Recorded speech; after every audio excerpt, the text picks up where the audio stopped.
Hi, this is Gilbert Gottfried, and I'm here with Frank Santopadre, and this is Gilbert and Frank's Amazing Colossal Obsessions. Please welcome back to the show, by popular demand, the president of the Tony Curtis fan club, the lovable Bill Macy. I say thank you, and I love you, and no, I don't know if you left enough time for the show because you took about 40 minutes. We have some long intros, Bill. Welcome back. I appreciate it because I've never had the experience that I had, like I told you last time I was here. I have no idea about the new audience. I don't mean the new audience, the audience that's going to hear this particular podcast, but let's hope that we'll be truthful and vulgar and entertaining. We're never anything but. We never had a guest stand up and offer to expose themselves either on the show before. Wait a minute. Since your last episode. No, wait a second. Yeah. Ron, who helped us get here today, and I said to the person when we walked in here, "Where's the restroom?" And he said, "Down this long hall." Well, the hall was like not lit. So Ron led me to the restroom. We walked for 40 minutes to pee.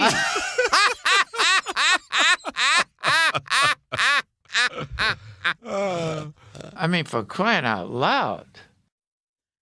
And, you know, you are one of those pleasant surprises as guests that we've had where, you know, you have someone on and we want to talk to them, but we figure, well, I don't know if the audience remembers him. Oh, they remembered him all right. And boy, oh boy, the audience not only remembered you, but the ones too young to know who you were still loved we were getting so many. We said we got to have them back. Well, so come on, let me hear some of the things that they said. Here's a couple of them, since you asked. Yeah, go ahead. These are from last time. David West says, Bill was on fire for 95. Well done, guys. Great guests. John Shetler, Bill was very high on my wish list of show guests, but I didn't think it could happen. Thanks for getting him on. Steve Fix, he says he played poker with you a couple of times at Commerce. Interesting. Steve Karras, thanks for interviewing Velvel Garber. Edward Owen says, the first 45 minutes of this show, I laughed my ass off. I suspect I will do the same on the final part. This is my new favorite episode. Mr. Macy was candid, delightful, and hilarious. I don't know what was funnier, Gilbert's laugh or Mr. Macy's answers. Peter Santamaria says, outstanding episode. We need to have him back. Ted Herman says, Bill Macy is hilarious. I never knew Gilbert was such an accomplished straight man. Jason Andrew, an all-time favorite episode. Bill is a credit to my tribe. All right. There you go. I want to say thank you because it makes me feel tired.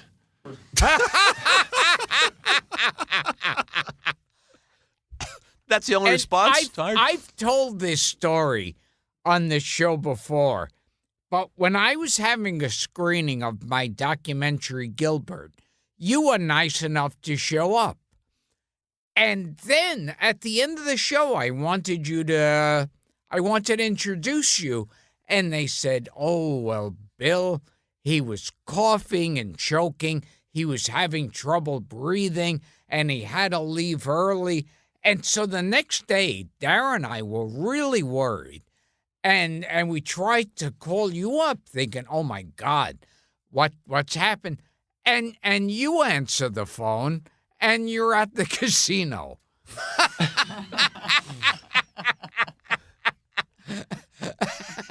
Well, Samantha usually pushes me out of the house. Isn't that what you did this morning, Sam? Yeah. And she says, go and entertain yourself, you know. And I lost $100 there today because the last card beat me up a little bit. So it was something to do. And Ron works there, and he's volunteered to drive us here because the traffic here is just impossible to maneuver. And, we started yesterday, I think, and we got here today. Where do you live, Bill, that you don't usually deal with this kind of traffic? El Paso. Oh, you live. That's pretty far. Then I remember Dara and I were in California, and you came over and visited us, and you brought a large container of herring. Oh, wow. You want to hear a story about the herring thing? Please. Absolutely. We do, of course. On Sunday, which was Father's Day, today is Monday, the day after Father's Day, I decided I couldn't get a lettuce wrap, which I usually get on Bedford. And so I went over to the Nate and Al, and I could not get in. There must have been 50 people outside. There must have been 150 people inside, and there's noise. It was a bunch of Jews just screaming about, give me food, So I went in. I finally got in, and I get 2 pieces of herring cut up, please, and a cup of coffee to go. And again, because I knew I was going to be on the show tonight, I took it over to Maple, which is a very, very quiet block. And I enjoyed my herring and coffee in, like I said in the early show, in silence and privacy. Except for the maple trees. What was that? Except for the maple trees. You were with the trees, right? Well, she's correcting me. That's my wife, Samantha. Uh-huh. By the way, does the public know how we met? How I was attracted by her ass? No, tell that story. No, the real, Gilbert, I have to be very careful what I say to you because you laugh practically at everything I do and say, and I love you for that. But, what happened was that Jacques Levy was the director of this show called O Calcutta. And it was made up. I think I told you about this in the early podcast, didn't I? Absolutely. You told us a little bit about the show, but I don't think you told us how you met Samantha. Well, she came to visit she's from Mississippi. She came to visit a girl from Mississippi who was selling candy in the downstairs lobby of the theater. And the girl downstairs said to her, why don't you audition for the show? Just like this. So she went up and met the director and said, I'd like to audition for the show. And so she got on stage, and I was sitting with the director, just hanging out. And it looked to the director that she wasn't like free and easy. So he said to me, Bill, go upstairs and go on stage and loosen her up. So in the middle of her audition, I walked through the audition and I said, hey, what's going on here, And she got pissed off like crazy. She said, I'm doing an audition here. And the director loved it because now he saw the real person. And he hired her, and I married her a couple of years later. We got married in 1975, right? She takes care of me every night because she's only 74. I'm 96. Oh, let me sing my song. Go ahead. Okay. I'll never be 95 again. Now I'm 96. Amen. You were 95 when you did this show, and you haven't lost a step, Bill. I think I've lost a couple of steps, What did you think of Gilbert's movie? Been meaning to ask you that. The documentary. I saw him in the movie as this young, sort of bizarre, crazy person, and I fell in love with him immediately because he had the nerve, the chutzpah, to just enact whatever he wanted to do. And then eventually became a professional, and then also, somewhat. Pardon me? I said somewhat. Yeah, well, and then the laughter that he has is the most attractive laughter in the world. You know that. It's He knows infectious. that. Everybody knows that. Oh, thank you, Bill. Bill, did you get the herring that we sent, that Gino Salamone sent? Never got it. You didn't get it. No. Okay, we owe you herring. Yeah, well, come on. How are you going to get that herring? You have to call Nate Niles and have him delivered to the house. Here's a question we didn't ask you. And Go ahead. before I forget, The name of that documentary is Gilbert. Nice plug. Squeeze that in. Well, do you know when it's going to be playing out here? Because I want to take people to see it. I loved that documentary. She loved it. It's on Hulu, I think. Really? I don't Yeah. think it's playing in theaters anymore, Samantha. So we can just get it on Hulu. Yeah. But it And was- it's called Gilbert, right? Yes. And it was bigger than Jurassic Park. It was fabulous. I loved it. Loved it. Thank you. Loved it. And thank you both for showing up. Thank you. What are you talking about? No matter what, if you would ask us, I'd live with you.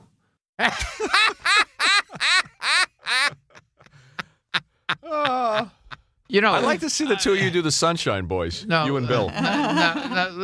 Listen to this. I don't know if this is proper to say so, but I've never seen any of your other podcasts, and I've never heard any of your other podcasts. So therefore, I have no knowledge of what they look like and what they sound like.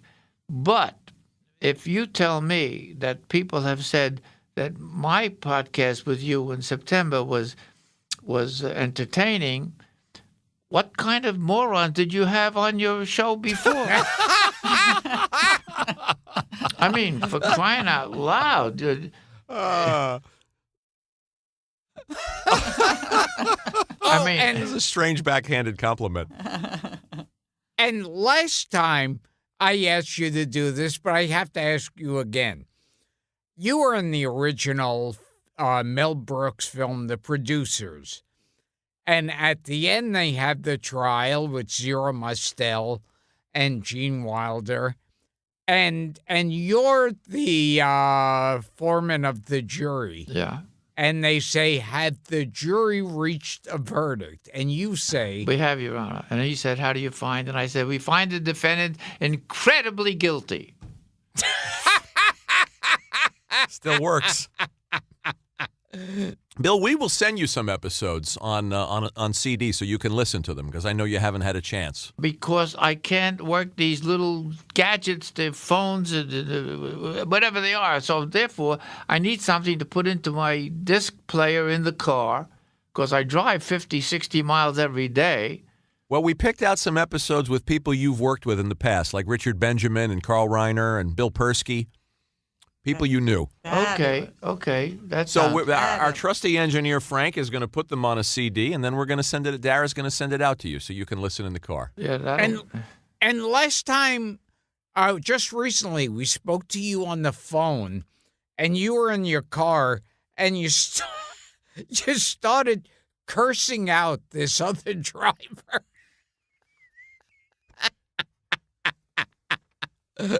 I'm not going to use profanity on your show. No, God, don't do that. Fuck no. Yeah, oh, yes.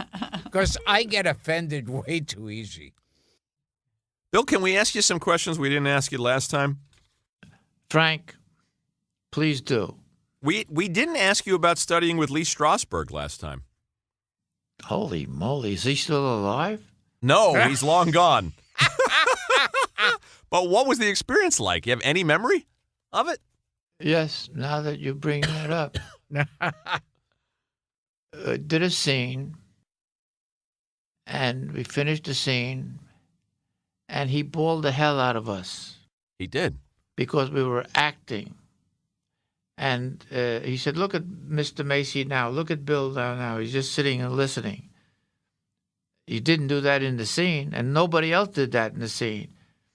You have to understand. And I forget exactly how he said it, but he didn't want us to, quote, unquote, act. He wanted us to be. And that was really a valuable lesson that he gave us that day. Like, for instance, right now, I'm not acting with you. I'm not acting with Gilbert. So if I said right now in the middle of this podcast, what could I possibly say? I suck my dick, you know. I mean, that wouldn't be acting. That's me, Bill, the foul-mouthed Brooklyn guy, and he doesn't know what to do. You know, I'm 96, motherfucker.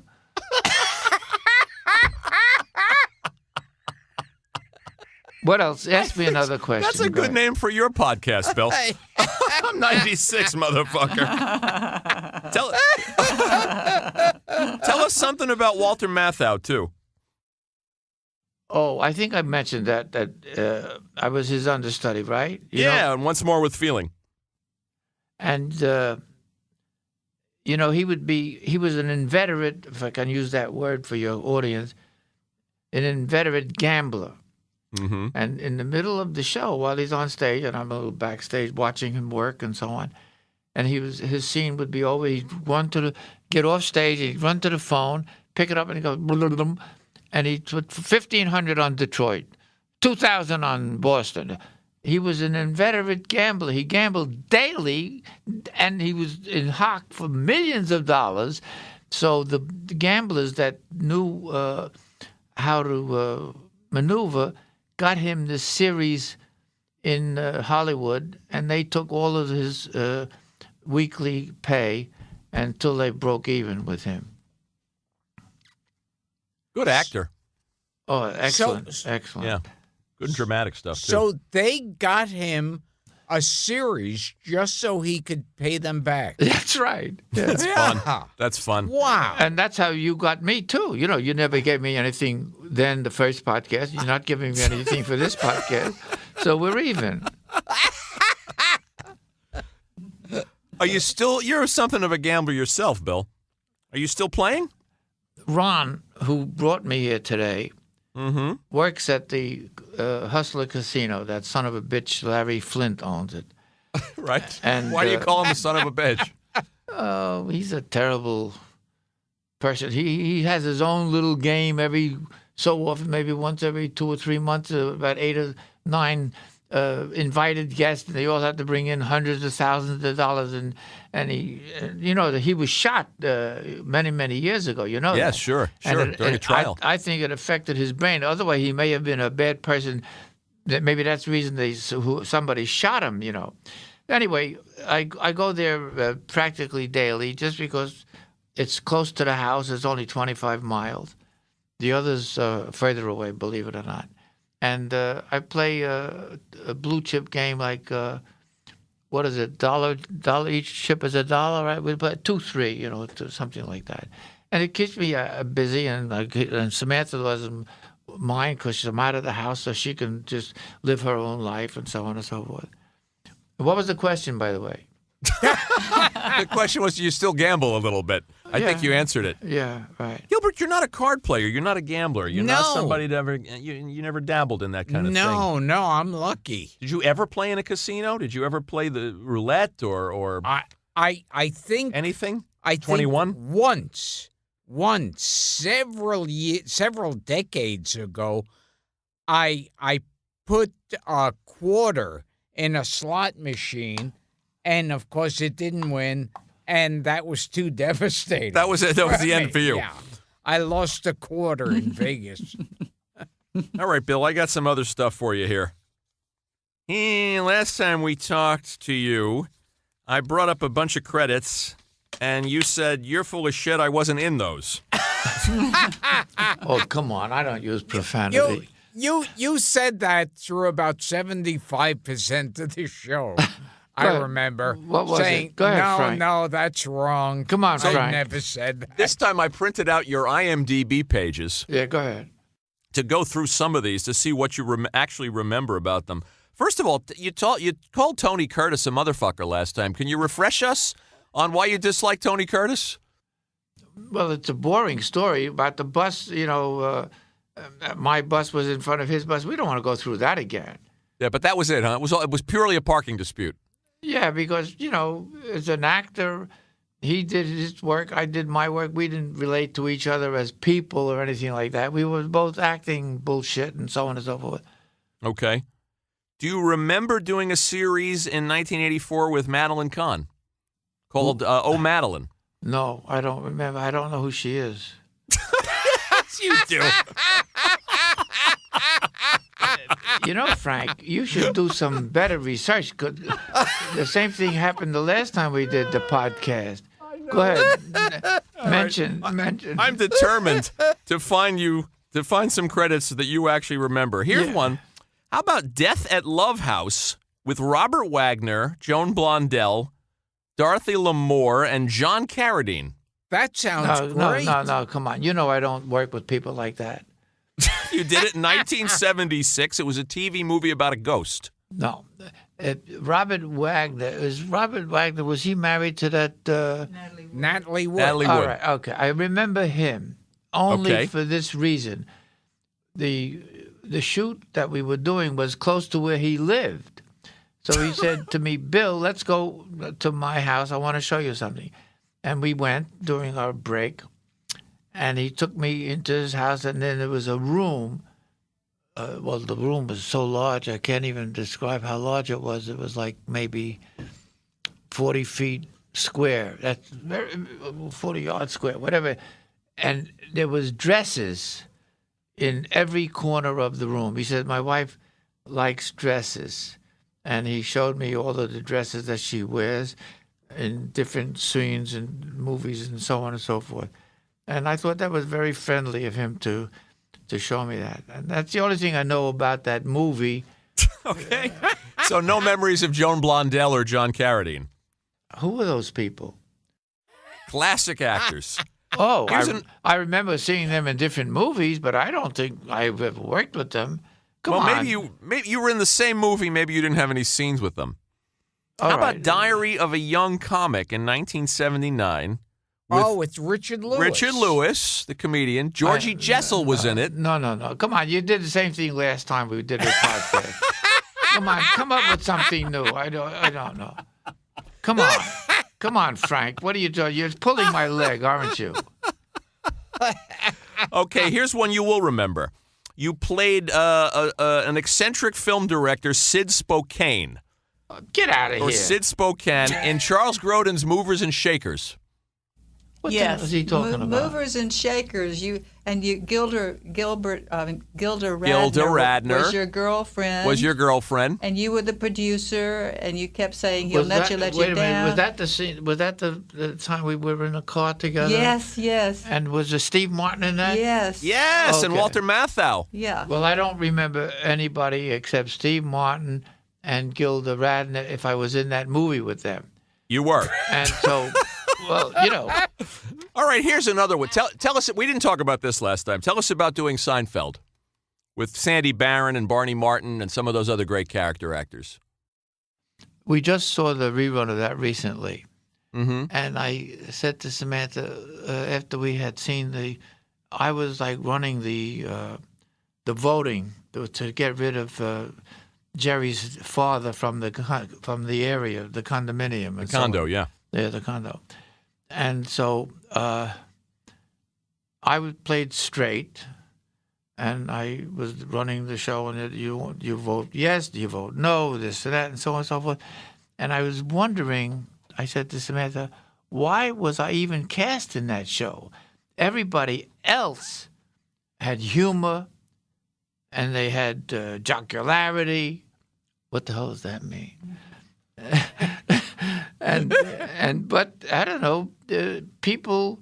Well, look at the way you just had me come on to do this podcast. I have no idea why you would ask me to come back, because is this entertaining to the public? This schmagegi from Brooklyn who's 96 years old, and he doesn't even present himself like an intelligent human soul.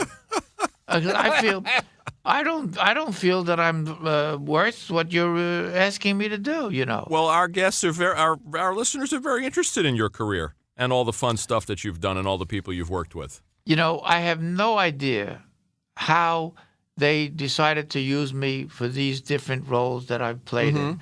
And when I play them, because we've spoken about this in the past, I try not to quote unquote act.